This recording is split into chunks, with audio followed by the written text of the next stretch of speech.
Making money. Right now I'm making money.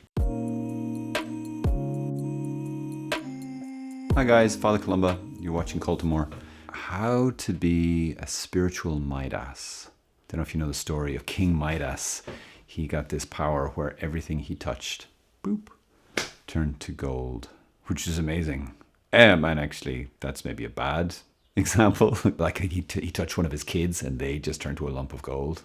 And he suddenly realized, oh, wow, money's not everything. But in the positive sense, it's like, wouldn't it be nice to be able to turn every moment to kind of gold, to be able to make it something beautiful of every single moment? St. Paul talks about this, doesn't he? In Ephesians, I was really captured by this line just before I became a friar. I really felt the Lord speaking to me. This is Ephesians chapter 5, verse 15. Look carefully then how you walk, not as unwise men, but as wise, making the most of the time because the days are evil. Making the most of the time or redeeming the time. It's like buying it back, like making money out of every single moment. I love this American comedian called Brian Regan. And he talks about, getting on the airplane and, they make you walk past all the people in first class, so you can kind of, and so the people in first class go, yes, back, go in the back. See, this is me, that's you. Some guys, they're on there. It's like they've been sitting in there for half an hour, they've got their drink and they've got whatever else and they're on the computer. I'm making money. I'm making money right now. I'm making money. He imagines himself like scuttling to the back where you're crammed in with the cows and the sheep and stuff. Anyway, wouldn't it be cool that we could live spiritually that way? We're making spiritual profit at every single moment. I waste so much time. Lots of the saints talked about, like, one of them made a vow never to waste a single moment. And the image I'd like to give you is like those windmills, those massive wind power windmills. I love looking at them. Just there's this elegance. I always call them like the ladies. They're like huge, weird ballerinas. And I'm amazed by the size of them. It's like each arm is the size of like a massive, 16-wheeler truck. Wow. And they must be generating rather a lot of energy. But when the wind isn't blowing, what do? Nothing. They stand there and they wait. All they're doing, their whole being, you could say, is waiting on that move of the wind. Sometimes I can't even feel the wind. And those ladies are spinning. Making money. Right now I'm making money. They're making the most of the time. That is what they're created for and that's what they're doing. And just for ourselves, like Jesus compared the Holy Spirit to like the wind. This is chapter 3, verse 8 of John's Gospel. The wind blows where it wills and you hear the sound of it, but you do not know whence it comes or whither it goes.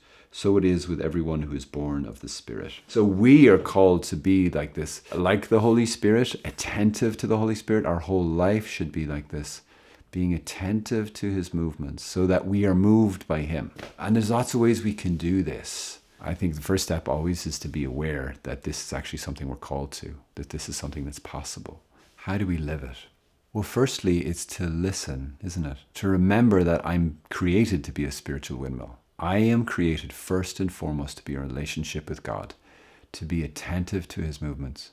Are you doing something right now? The faint movements of the Holy Spirit, not the big, loud, well, the whole world can see God's doing something now. Well, I better get on board. You're not going to get any prizes for that one. But when nobody sees that God is moving, can we listen then? Even picture like a windmill in our hearts. Are you attentive to God's heart right now? Are you listening to him? How's he prompting you? Do you check in with him if something comes up in the day? Some question, hey, can you do this? Where's your first port of call? Mine is, mine is often people pleasing. Like, oh, what does this person really want? What does other people want? What does God want? God will give you glory.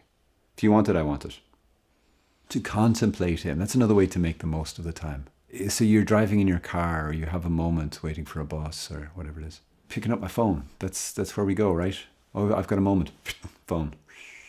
I am going to try and make the most of this time. I feel like the phones are like these little windmills too, and they're like a black hole, ruining the time. And the Lord calls us to redeem the time, make the most of it. So in those little moments, can I pause and contemplate? Think of a beautiful thought about God. God, you're holding me in being right now. His hand is on me for good right now, willing my existence, loving my existence. That is a happy thought. If I just pause and think those thoughts, I'm making money. I've got my spiritual arms out. I'm a fruitful windmill. I'm getting filled with his love. I'm getting filled with the beauty of the thoughts of God. Could I make an offering of something? Could I offer him my day? Could I offer him my heart? Could I invite him once more all over again into my heart, into my life? Jesus, come and be Lord of my life like never before today. Whatever you want today, I'm available. A friend of mine said that to me today. He was on the way to the shop, just going to the shop, and he said, God, I'm available if you want to use me. And God used him really powerfully to speak to the guy behind the counter, and gave him some words for the guy to share to him, and it was like bang on. The guy was like, whoa, like wow.